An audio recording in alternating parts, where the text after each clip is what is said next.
that even now, a month later, the New York police had only a handful of arrowheads and a fistful of press clippings.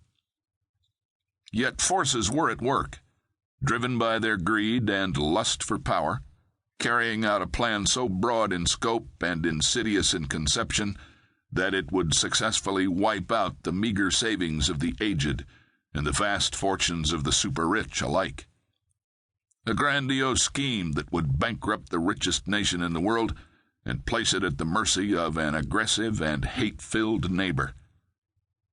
But there was a wild card in their deck, one that would soon prove to be a grim joker. A letter mailed by a dead man outlining some of the details of the plot and begging for help. It was mailed with blind hope, delivered by benevolent chance into the hands of the Penetrator. Chapter 1. Violent Encounter. Goblins and harlequins thronged the dirty streets of the French Quarter, jostling shoulders with devils and dominoes as they moved in a surging, solid mass filled with the spirit of carnival. Mardi Gras was 5 nights old, with 5 more to go. The long holiday weekend was just beginning.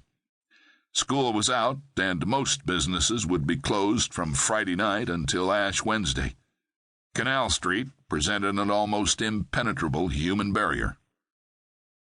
On Canal Street, one man seemed to stand out from the mob he was trying to push his way through. He was taller than many of the revelers, and his light tweed jacket, dark slacks, and open-collared sports shirt were a marked contrast to their gay costumes.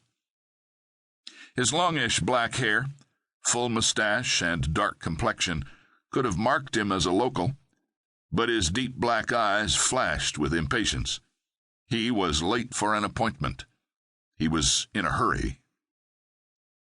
Using his shoulders, elbows, and forearms, Mark Harden twisted a pathway through to Mardi Gras crowds like the flanker back he used to be. His dark eyes took in street numbers, searching for the address in the letter that had brought him to New Orleans. He had received the message at the Stronghold 3 days before, delivered personally by Kelly Patterson. It had come in a separate envelope, addressed to the sheriff's lieutenant, containing a single sheet of paper with a handwritten message. The writer, Pierre Rubidoux, had read in the papers that Lieutenant Patterson might know something about the person he wished to contact. Would Lieutenant Patterson see that the enclosed envelope reached its destination? The sealed message was addressed simply, "The Penetrator."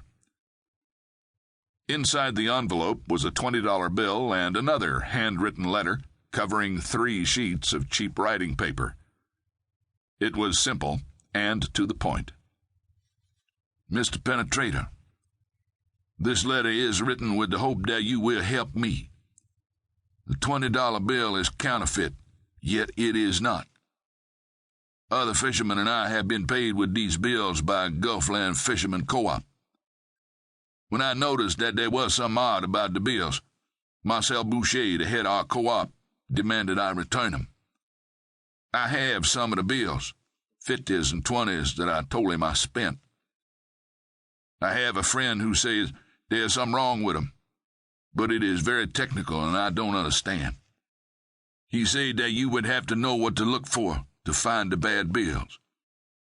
For that reason, and because I think I am being watched, I cannot go to the police or the FBI. I have heard things that make me believe there's enough of this bad money to destroy our country's economy. Bouchet is going to distribute. I fear for my life and my daughter's. You are our only hope. If you get this letter, please come to New Orleans. BS 723 Canal Street on the edge of the French Quarter, 7 o'clock Friday night, February 22. I will bring proof. We pray to God for your good fortune and your help. From one who admires what you do, Pierre Rubidoux." The brilliant Professor Haskins, Mark's mentor, had given the bill every counterfeit test known and had pronounced it genuine. The ink, paper, and engraving appeared flawless.